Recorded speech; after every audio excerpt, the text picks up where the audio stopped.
咁啊，好開心同大家分享project manager 或者 business analyst 呢個 domain 點樣去運用consumer journey analysis 幫你成功係做 project 啦，同埋達至一個真係有 strategic benefits。我諗我唔詳細介紹自己啦，即係簡單講咧，我係以前做咗 global project 啦咁我管理全球一啲嘅 project technical嘅業務或者啲嘅 project 牽涉美國加拿大歐洲同埋亞太區咁我做好多唔同角色CIO 咁有時啲 global head 嘅 technology 角色啦亦都做過 business side 咁譬如 head of retail e-commerce marketing director。咁所以我比較掌握到咧唔同 domain business side、business user 嘅需求，同埋 IT 嘅角度需求。呢啲我都唔多講啦。不過簡單，如果係照翻今日 topic 啦有關 project manager 同埋 business，其實我喺 Stanford MIT 進修呢兩個 domain 好啦，咁咧想講緊一啲嘅 background information 先咁大家做開即係 project manager或者 project management 或者需求分析師啦或者 technical 嘅 design 啦或者可能有啲今日做就唔知有冇啲CEO marketing head 之類咁其實唔同嘅 user 唔同 IT team 嘅角色咧，大家我相信都做過 project 嘅咁大家可能有時可以了解下，咦有幾多 project無論 IT 又好business project 都好，個成功率高唔高咧？高唔高其實大部分都係唔係太高咩叫唔高咧？就係通常 go live 嘅時候會點user 話可能咦點解咁嘅？你個 product點解你個 system 咁嘅點解呢個 project 咁嘅？我期望唔係要咁嘅喎係嘛？咁陳時某時老闆跳出嚟，點解你個 project 我俾咗1000萬你做到咁嘅？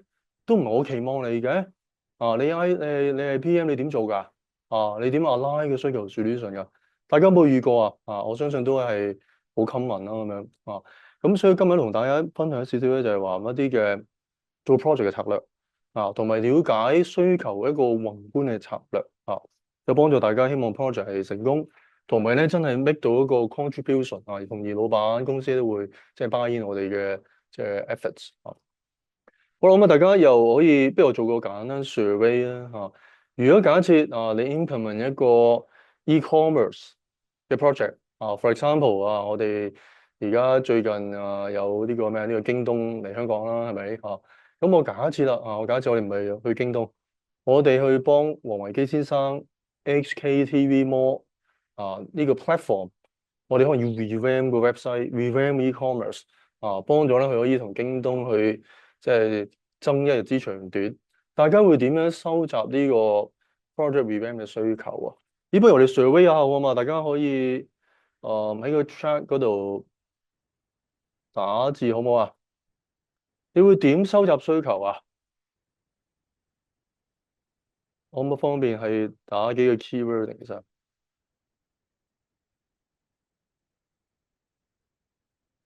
點樣收集需求咧？關於 e-commerce 嘅 project，大家有冇咩 idea？好，我俾1分鐘時間大家諗下，如果諗到咧，可以喺個 chat share 下。OK，questionnaire Henry，多謝你。customer survey，OK，好好。其他朋友咧有冇咩 ideas 點樣收集需求 for e-commerce HATV 嘅 project 咧？咁可能有啲朋友話 workshop 啦，係咪？好多 consulting vendor 都好中意做 workshop 噶嘛。其實大部分 project 都話做 workshop，但係有冇發覺做 workshop 收集嘅需求唔係太充分有冇遇過咁user 有時俾需求咧都係有機會咩piece by piece，今日同你講 A、B 咁後日咧下個禮拜同你講 E、G 係嘛？隔多2個月，咦？點解你做呢個咁嘅嘢 A 同 G、E、G 嘅？我要 X、Y、Z 喎咁 user 好 common 係 piece by piece，得閒講啲，得閒講啲，咁其實講嘢會 conflict 或者未必係 comprehensive 全面去講出去嘅需求，或者佢自己都未必知需求，係咪？咁大 IT 我哋做慣 project，你知大概係咩 pattern 啦？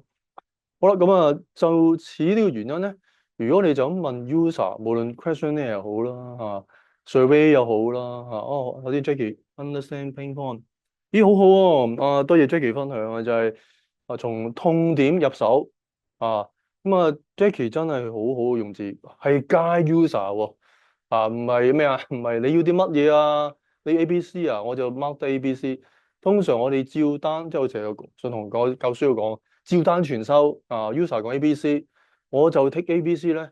通常呢個 project 失敗機會有95%咁不如 Jackie 好好係 guide user 係嘛，去 meet 到佢嘅需求，或者甚至點我 create 需求俾 user 同佢 review 係咪咁好啲啊？OK，所以簡單講，我要轉念，從今起，如果你想成功嘅成功做 project 係有好嘅 solution 出現，幫到公司 achieve objective get 老闆 buy in 咧，就唔係淨係聽 user 講乜嘢，係要同 user 合作，甚至 guide 住佢 holistic 去諗一啲需求咁樣先比較容易成功。好，咁我哋好快跳落去咁其實 requirement illustration 好招嘅一般我上堂教書教12招，不過今日就冇可能分享咁多啦咁其中一招係幾好用比較策略性先就係 user journey map 呢個 skills 咧，其實原本唔係 from IT，係 from marketing 或者 design thinking 但係咧攞嚟做我哋嘅 IT project 或者 business project 咧，其實好有用或者甚至攞嚟定公司嘅 strategy 新嘅變化、新嘅策略、新嘅產品都好有用咁係咩嚟嘅咧？其實顧名思義啦user 即係用家啦，或者 customer，佢喺光顧我哋嘅產品或者用我哋嘅服務如果 IT perspective 就用我哋嘅 system，每一個 touch point 每個 steps。究竟佢滿唔滿意啦，定係好不滿啦，係嘛？同埋咧，係嗰個 touch point 有啲咩 experience 去體會到咧？佢嘅期望係乜嘢咧？有咩 areas 去 improve 咧？咁我哋從一個好 structural 將用家用嘅產品或者系統每一個 touch point 就 outline 出嚟，跟住逐格分析呢個時候有個 structure 啦嘛，再做 customer survey，頭先有個朋友講 customer survey。或者 questionnaire 或者甚至 Jackie 就街住 user 諗嘅，咁其實大家嘅 idea 又不過 combine 咗結合喺 user journey 去分析咧，就會更加全面同埋策略性。好啦，今日我講一個 e-com 嘅例子e-com 例子 OK e-commerce。好啦，咁我哋嘅呢個簡化咗，如果真係做 project 會應該複雜性再高啲，不過今日堂上 demonstration 嘅時間關係比較簡化啲。OK，好啦，咁我哋網購嘅用家有咩 touch point 體驗咧？咁第一就係 bios 去我哋 website 先啦，係嘛？咁其實第一 activities 喺呢個用家角度咧，其實唔係睇啲咩買特別呢個係 price sensitive 對於價錢推廣優惠敏感客，先嚟睇下咦有冇啲咩正嘅 promotion 先，今日8折定幾多折定7折？咁佢第一個 point 咧就睇下有冇 promotion，吸引佢繼續睇，定係唔好睇住，下一次有 promotion 我先睇OK，好啦，咁呢個 touch point 咧咁呢個 case 嚟講咧，佢又 very happy 喎，因為都見到幾多嘅 promotion discount，所以 experience 佢係開心嘅因為都好開心，好 surprise 啦，好多唔同嘅優惠discount。咁但係透過訪問咧，佢有啲咩其他期望咁樣都幾貪心喎，唔係咁多 discount 都未滿足喎，仲要係 holidays 即係節日俾到 discount咁其實都唔係貪心嘅講笑嘅。咁有時客戶嘅期望成個 culture 中意節日啲 discount 可以買多啲嘢，鼓勵購買，咁我哋咪諗多啲節日嘅 promotion 咯。咁另翻 IT 嘅角度啦，咦？如果有咁多節日 promotion，我哋從 IT 有幾個角度諗㗎喎，係嘛？UI UX 咁多 promotion 點樣 display 出嚟？點樣 pom 出嚟？幾時出咧 promotion？咩位咩 condition 咩 timing pop up 出嚟咧？譬如假設有10 promotion，你唔會一 click 嘅話，website 10個彈晒出嚟噶嘛？咁好 confusing 好亂啫嘛？咪啲重點 promotion 出咗先，attract the customer 嘅興趣叫做瀏覽，咁邊瀏覽邊出其他咧？or per product 某啲 category 出咧？呢個 IT 就識問問題喎。因為你千祈唔好用錯誤嘅方式收需求咩就係咩你有啲咩需求user 答唔到你你個 question 太闊啦，太空泛。你可以做樣第一個問題咁問嘅，但係實際好多 follow up question 要問嘅。我哋識問 user 就會識答啊，我哋唔識問 user 就答唔到好多嘢俾你。最後你根據佢片面之詞做 solution 咧，咁個 project 咪會失敗咯。明我意思嗬？所以你要用腦分析問問題係好緊要。OK，好啦，咁啊再諗咯嚇。如果喺呢個度咁多 promotion，你啲 e-commerce 點樣計 discount 啊？係嘛？係咪中意 user 問啊？啊，究竟有咩種嘅 discount 啦？啊，呢個 discount，譬如我假設有3 promotion course 嘅，行邊個先啦？定係3 promotion 同時 overlap 使用咧？係咪？點樣去 spread 個 discount to 唔同 item 咧？呢個 promotion 係咪 apply 正價嘅 product 咧？已經 discount price product 係咪唔 apply？啊，係咪識問問題啊？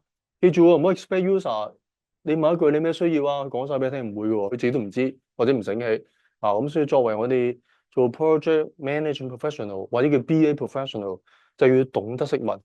如果你 PM 你唔係做 BA 嘅，但係你要識 guide 住你嘅 BA 去問。如果你 BA 就更加要識問啊，得唔得啊？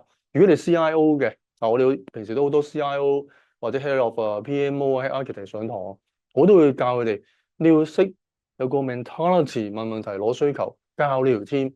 如果唔係咧，請幾多資深員工翻嚟都未必有用，或者 project 都係會即係失敗啊，得唔得？呢其中一個例子。OK，第二評估產品。OK，評估產品啊，咁啊。評估產品呢個客人第二個 touch point 啦，就係佢想比較下咧每個產品有啲咩 details 啊，有咩屬性啊，點樣用啊，個相係點樣啊，大細點樣。咁你見呢個 survey 咧，好多 customer 點啊係唔開心嘅啊，唔開心。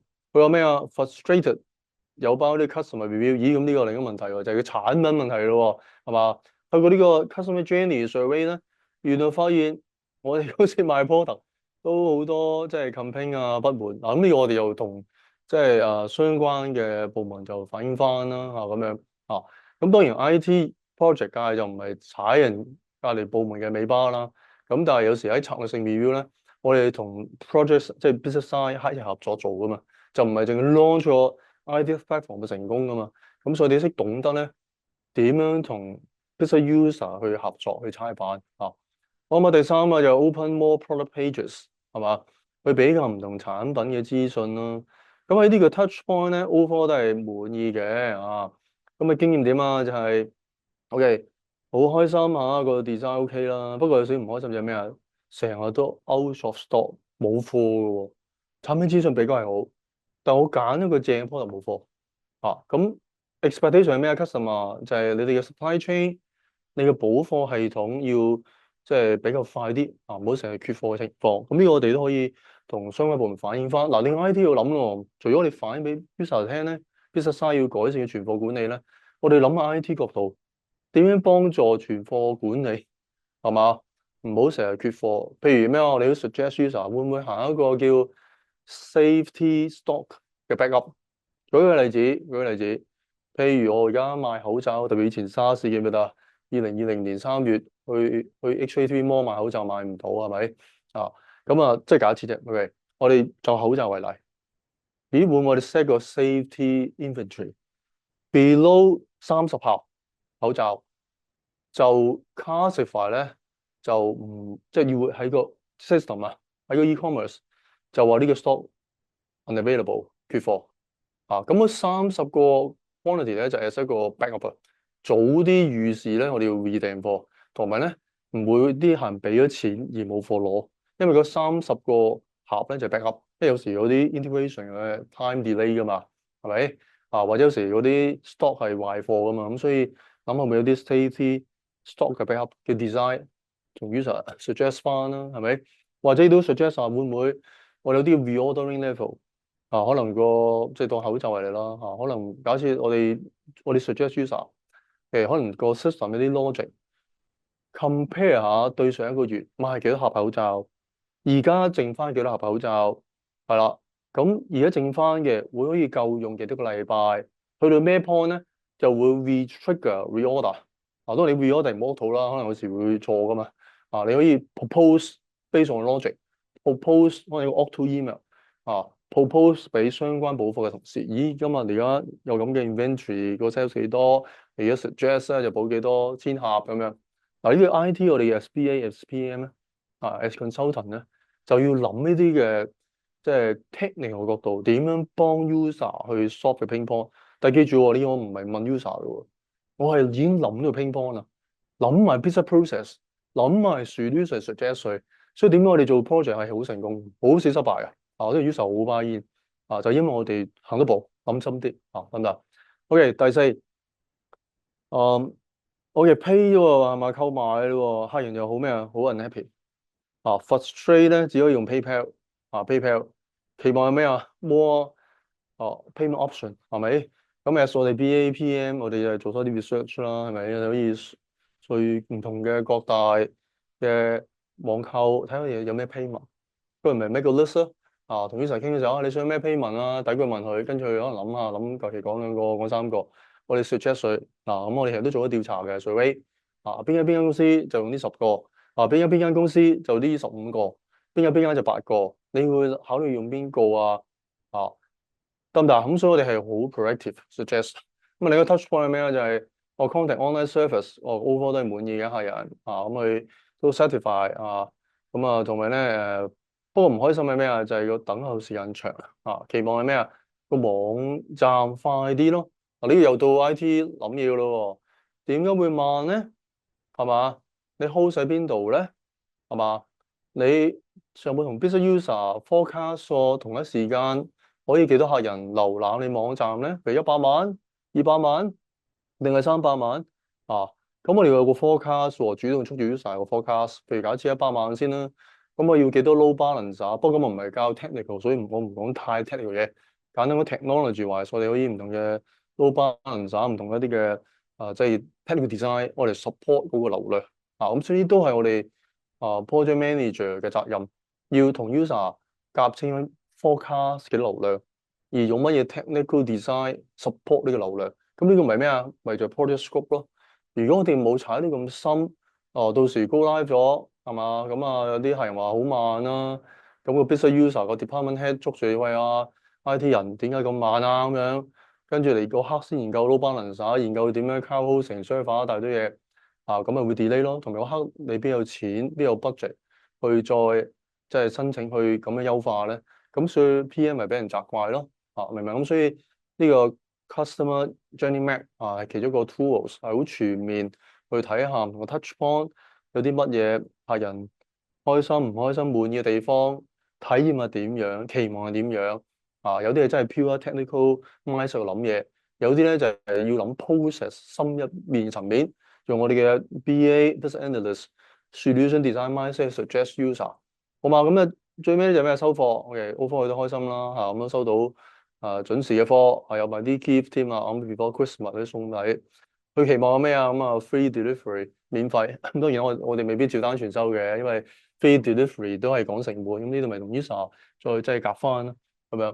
呢一個簡單嘅例子就係嗰個嘅 customer journey 嘅 map 啦嚇。我停一停先，大家有冇問題啊？關於 customer journey map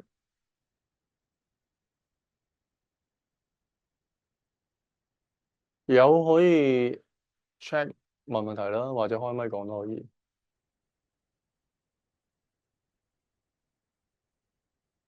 好，如果冇咧，我講一個例子。OK。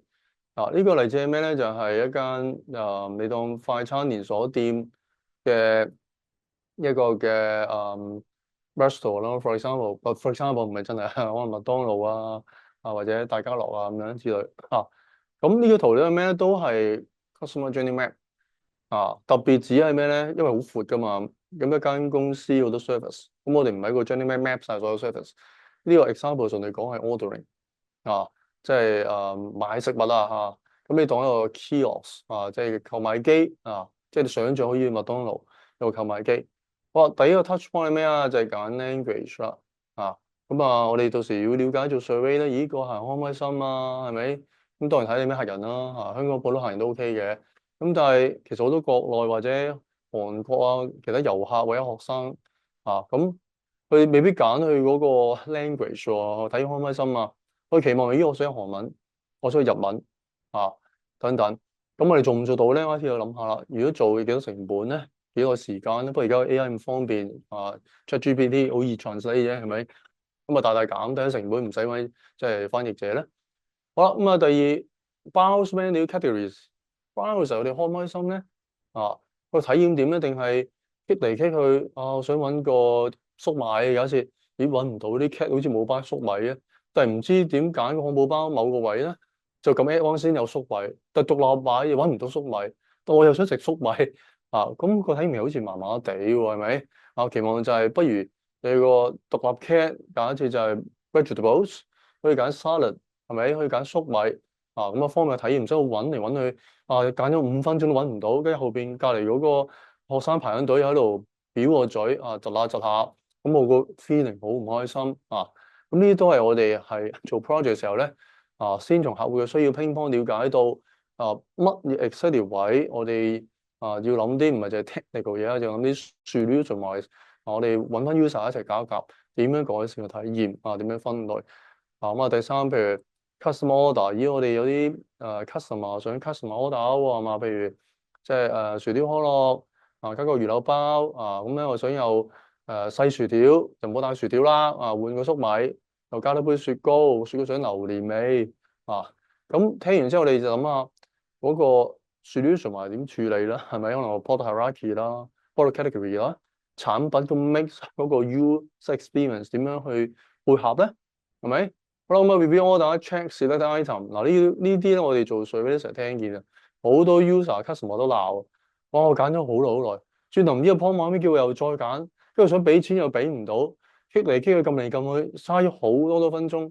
咁又諗下喎，喺 solution 埋係咪可以直頭刪減呢個 steps 咧？定係點可以令個 experience 順暢啲咧？係咪？好啦，payment 喺啲 kiosk，咦原來淨得 credit card octopus 係嘛？個客人會唔會咧？佢想 Alipay、WeChat Pay 又冇，Apple Pay 又冇，係嘛？credit card 咁啊又冇晒呢個價值，冇晒數值，又未增值啊！credit card 又唔想碌冇帶啊！咁你話幾唔方便咧？係咪？咁我哋係咪又同 user side 講啊？我哋加其他 payment，咁啊你要做啲功課咯喎！user 就問你收幾多 charge，幾多 percent charge 啊？Alipay、WeChat Pay，啊我哋 IT 咪主動去揾 vendor 攞清啲 percentage，呢一個會。咪同 user 傾晒咯，啊就唔好開幾個會傾啲好簡單嘢，嘥大家時間啦。嗱，最尾編 receive 係咩體驗啊？user 係 ESG，如果唔不如冇編啦，環保啲係嘛？咁係咪我哋考慮喺 IT 嗰度可以俾 option 冇編，或者甚至 e-receive 咧係嘛？得唔得？嗱啲好簡單兩個例子係咪？頭先講咗 e-com 啊，同埋一個嘅快餐店 ordering 嘅 customer journey。咁希望大家咧翻去消化下，消化下。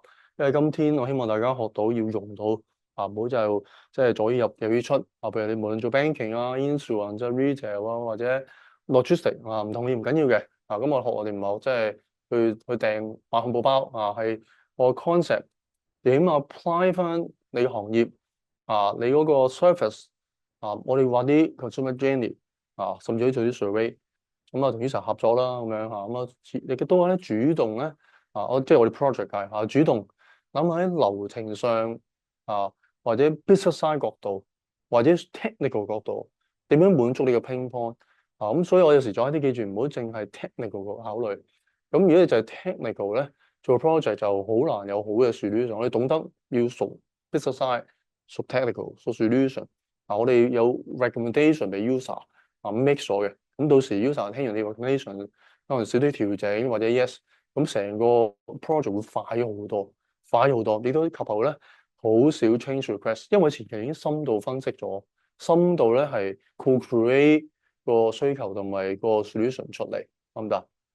好啦，咁如果大家冇問題咧，因為今日松上都邀請我分享下，即係 PMP 同埋 CBAP 嗰個課程有啲簡單嘅內容係咩嚟啦，咁樣啊。咁好簡單啊，就係兩個課程咧係 for 同一啲 audience 嘅啊。咁 PMP 就係 Project Management Professional 啦，佢比較闊嘅啊。譬如 Integration Management 係咩啊？講一啲 business case 啊，budget 啊，做啲寫 project charter 啊，咁啊監管個 project 或者 project closure 啲咩 document 啦，咁就係呢種嘅整合。啊，另外講個 scope 啦，係咪？我哋點樣做 scoping 咧？大部分 project 失敗咧，就因為唔識 scoping。一開始咧寫得太 high level，唔夠 details，一路做咧就發覺咦原來咁多需求㗎，咁又唔夠 budget 做，唔夠人做，唔夠時間做，就構成 dilemma。咁所以我哋有特別技巧咧，會講下點樣 scoping 點樣 detail scoping 咧係更加精準估個時間、資源同埋 budget。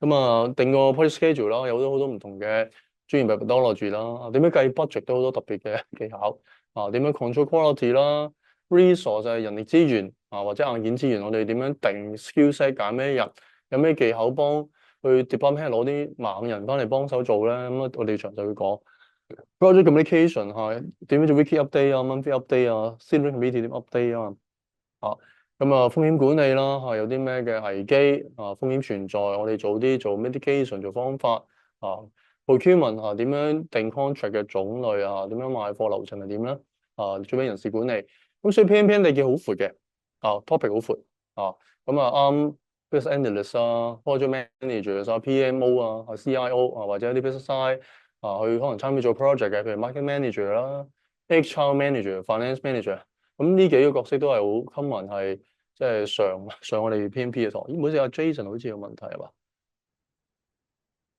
係咪 Jason 有問題啊？你可以開咪或者 chat room 打得。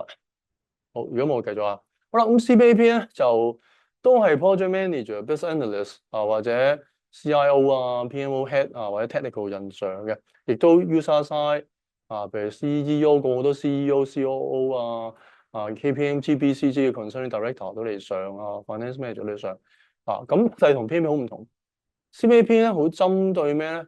譬如 project methodology design Agile 係點Waterfall 係點Hybrid 係點點樣 design tailor-made 嘅 methodology 咁另外咧會有啲人事嘅分析engage， 重點係呢度 requirement elicitation 咁同大家分享咗其中一個 technique 係 consumer journey 咁我哋其實有10幾個 technique 會詳細喺堂上分享，淨係講 requirement elicitation 咧，我哋大概講10個鐘講技巧啦用啲真實案例啦，因為我做咗20幾年 project 喺 Global 唔同嘅 project， 好細嘅 project， 好細 enhancement 點樣做點樣收需求中型大 project 點做太區 regional project 點做Global project 點做，咁有大中細唔同嘅 project 唔同嘅情況咧，佢有啲特別技巧嘅分享收完翻嚟咧點樣 manage 個 requirement 係嘛？點樣寫個 requirement documentation， 點樣畫 process diagram， 點樣 manage change control 咧，都會詳細講好緊要係策略分析啦，因為好多 IT project 或者 business project， 其實一嚟咧就係老闆就話某啲 user 做乜 project， 其實欠缺咧宏觀策略分析咁所以中間發覺漏於漏嗰樣或者唔馬拉公司嘅方向策略出現好大嘅問題，咁所以我哋都會詳細會講一啲策略嘅分析另外有啲嘅vendor assessment 啦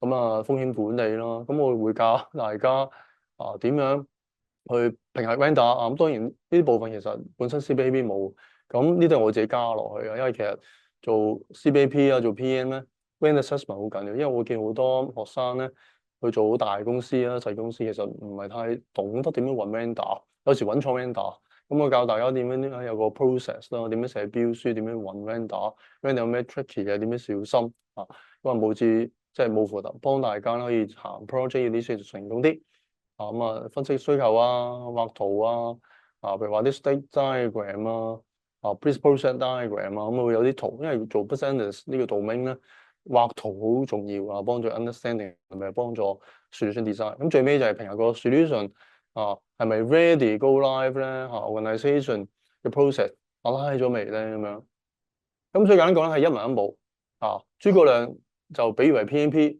planning 管理，CBAP 咧係文武雙全又係落場打仗，亦都係 planning，咁所以咧一般咧 PMP、CBAP 啲人就會即係姊妹班一齊上完 PMP 就上 CBAP， 有啲就上 CBAP 先，之後就上 PMP。好啦，咁點樣需要 project management 咁我唔詳細講啦 McKinsey 應該大家聽過啦 EIU 啲 Global Research Company， 咁佢哋異口同聲咧就係大部分嘅 Global Executive 都話 project management 係 top 3嘅 competency 要 develop 佢個 team，either 係IT，either project team，either business user，either managers。咁啊，common job 嘅需求啦，譬如你見好多 post 都有講呢個 VP BA 嘅角色，Senior Manager 要咩 CBAP CBAP 希望有呢張 cert，因為上完之後咧，佢即係覺得咧係比較專業地去即係收集需求分析策略分析拉 solution 就，如果唔係都好似傳統一啲 project 咧問 user 你有啲咩有啲咩需要咁變咗好多 project 都失敗。另外呢個係呢啲 VP of FinTech 等等等等Business Analyst 都要求咩咧 PMP 同埋 CAP。Program Manager 即係佢係 Project Manager 嘅老闆啦都係要求 PMP CAP 啦。Technology Manager 要求 CAP PMP。一啲嘅中國人壽保險 Project Management 嘅PM 都係要 PMP CAP 啦IT Project Manager CAP PMP。Senior Business Analyst PMP CAP Project Analyst CAP。咁呢幾啲好多唔同嘅 title，無論 business side、IT side、management side 管理層都係要呢幾張 cert 為主。所以我回應翻頭先Kenneth 好一次即係介紹我呢個比較新嘅 research 啦科別我都睇過㗎呢個幾出名 research 就係頭先講嘅就係咩三大證書增加我哋 resume 嘅資歷務求有即係12萬美金啦，即係近8萬港幣啦當然有 up and down，有啲人少啲，有啲高啲啦。我見有啲人攞 cert 做某啲管理職位200萬年薪都有當然有啲可能80-90萬都有咁拉上補下咁但係真實嘅因為而家係呢個 trend，因為而家大家都知道嘅競爭好大競爭，成個即係各行各業IT 都係因為點解 AI 嘅來臨啦好多以前 programming 唔使做啦，因為 AI 幫你寫埋 code 係嘛咁BA 都有啲 AI 取代到某程度上咁所以咧 that's why 要增值就係要讀啲專業啲，譬如 CI 即係呢個 Information System Security 呢個緊要啦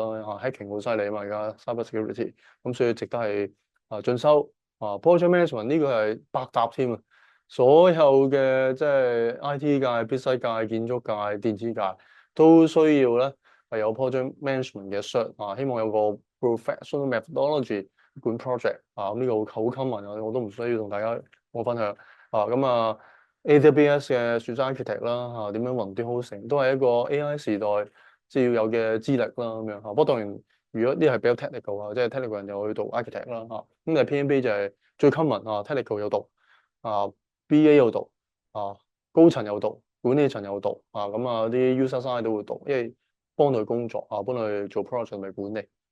好啦，咁 PMI IB 我唔多講啦全球兩大最大嘅機構，一個就係做 CBAP 出名，一個做 PMP 出名好啦，咁Cornerstone 課程我都好快簡介下啦。咁 Cornerstone 係endorse 嘅 training provider 啦，呢個大家小心就係因為 PMI 呢個咁大嘅機構咧佢而家咧就係 announce 咗就係只認可咧 endorse training provider 嘅 PMP 課程先可以俾考試因為坊間有啲咧係唔係 endorse provider，因為點解咧？因為求其佢可能就公司自己做 PMP 課程咁但係因為佢唔係 endorse 佢啲 trainer 個質素係有個 question 誠意同埋就算我都係比較資深係咪做過 Global 做 CIO 又係專研究 project management 我去 Stanford 讀斯坦福大學讀 project management， 我都仍然過 PMI 嘅內部一啲嘅培訓 training 咁 make sure 咧 all the trainer 夠資歷同埋咧係即係有佢哋嘅培訓align我哋嘅教學係幫到嗰個講一個概念同埋考試合格嘅情況，咁所以大家就報 PMP 小心就唔好隨便揾一間好似好平咁喎或者甚至網上好似好方便咁喎咁但係你會嘥啲錢因為大家未必學到嘢同埋咧係報唔到考試咁樣小心。以前 PMI 咧就冇嚴謹，就唔係 endorse provider 咧，佢都接受考試，但係而家唔得啦，佢宣布咗係 endorse provider 先得，因為個 quality 問題可能 complain 嘅所以我其他課程嘅質素唔得，同埋成日都 fail 咁我哋就有其實咪36個鐘嘅 training，CBAP 係35咁啱講咗我哋 trainer 係即係 PMI endorse approved 啦。OK，咁如果真係 touch wood 唔好彩咧唔合格考試，若然你有上夠80%出席率咧，咁可以 resitting 咁我詳細揾翻Cornerstone Stephen 佢哋去聯絡翻啦。咁但係就唔使擔心，因為我近咗幾年，2021開始都4年啦。我 PMP 嘅學生咧100% 合格率，我哋跑贏全世界，跑贏全世界冇人合格啊！點解會咁高合格率咧？咁第一就係我哋嘅教法係 exam oriented 咁我教大家邊啲記，邊啲唔好記咁因為大家成日好忙啊嘛，同埋善忘啊嘛，大家都一定要知力咁如果乜都讀嘅，咁咪容易唔記得咯。咁所以我係好直接邊啲記，邊啲唔好記咁你記嘅又唔係太多。同埋咧，我哋堂上咧，我哋用案例教學咁好實戰嘅經驗分享，咁大家會真係 get 到咧PMP 嘅課程實務嗰 part 點樣咧，幫你做日常嘅 project management 工作或者 business analyst 嘅工作實務真係工作應用到咁二來咧就係因為我哋係用啲實戰去教，咁所以大家容易掌握嗰個 PMP 或者 CPP 內容，咁考試咪好容易合格咯，咁樣得唔得？我哋好多 group discussion learning for peers 等等咁 student profile 我都唔講啦，咁兩個課程差唔多，都係每班可能間中有一個即係畢業2-3年嘅朋友仔啦。咁大部分都係做咗10年、10幾、15、10年、6年左右，有啲20幾年以上都有有啲做30年平均10零年度啦個年紀。咁咩人咧？咁兩個課程差唔多 project director head of PMO PM consulting director from 可能 KPMG BCG Deloitte 都好多BA director business analyst system analyst、system architect 啲 head of solution 咁都有CIO IT director 有啲business side finance head HR head marketing manager CEO CFO 都有management consultant 都多好啦，咩公司咧？咁各行都有，唔詳細講啦。銀行就恒生匯豐啦，保險就係 AIA Manulife 嗰啲啦。consulting 係 BCG KPMG，基本上 Big Four 嚟上堂。retail 就啲大牌子都有啦Timberland Vans North Face 蘭桂坊都有有啲嘅 vendor 啦，啲應豐Logistics 有啲 technical vendor 可能 Big Data AI 都有咁 education 就冇關係。點考 PMP 咧？如果 Bachelor Degree 咧，就有3年 Project Management 經驗，但係唔一定要 PM title 嘅咁譬如你做 Marketing Manager，咁其實你好多日常工作都屬於 project 嘅咁你如果做 IDPM 咁更加係 Project Management 咯。咁所以呢方面唔使擔心，我會教大家咧點樣填、點樣報到所以唔需要理會你係 BA 定 PM 定唔係呢啲 title 都唔緊要咁上堂咧就35個鐘 from endorse provider 啦，因為 PMI 宣布咗啦，佢唔認可其他唔係 endorse 嘅 provider咁考試量咧就大概180條 MC 為主，少部分咧就係有啲嘅配對fill in the blanks 大概4個鐘。好啦Ken 頭先開始講咗啦就係咧 PMP 如果換版，而家係第7版，將會換第8版咁第8版咧就會融合咗第6、第7版嘅元素。另外咧，某啲嘅 principle 內容咧都會有新嘅 update 咁幾時會轉咧？launch 就係下年 Q1。exam 方面唔轉住嘅，佢大概俾半年時間適應。咁大概 Q3 可能未必7、8月定係8、9月就會轉新嘅 format。exam format 就用翻第8版。咁呢個咧係有少少風險嘅，因為通常每一轉版嘅時候咧，考試題目又唔知佢出啲乜究竟佢出幾深都唔係好掌握住。最初有少少時間去唔同嘅咁，甚至嗰啲坊間嘅天書網上嘅題目都要一段時間適應。咁所以咧每個考試風險咧比而家會高好多因為我哋而家考過咧100%嘛。咁所以如果大家真係有心想讀 PMP 考試咧，建議大家咧就早少少喺而家未來 intake take 咗先剔完咧就唔好躲懶唔好下1年後先考啦。剔完就盡快幾月內準備好咧就考試咁我最快學生咧上完嗰堂7日考試即刻合格有啲2個禮拜。咁通常咧如果係慢少少嘅1個月個零月咁樣咯。咁所以鼓勵大家，如果真係想攞 PMP 就快啲先讀書同埋準備考試。咁one take pass before 咧轉新嘅考試 format CPAP 我都考試個報考 eligibility 係咩咧？咁如果佢唔睇 degree 嘅咁而家 CBAP 大概要5年嘅 business analysis 經驗牽涉需求嘅分析一啲嘅 planning 計劃solution design 咁樣咁不過當然大家唔使擔心無論咩 title，到時候會有啲方法咧教你點樣填 exam，咁佢會 accept 你嘅我哋都係要上翻3個鐘嘅 training provider 嘅課程啦大概係120 MC 考3個半鐘好啦，咁最後有咩 benefits 咧？就係 PMP 就係一個全面性 project management 嘅認可啦。CAP 就係 expert 級除咗 project management，亦都係一個需求分析、solution design 亞公司策略嘅一個專家嘅身份認證。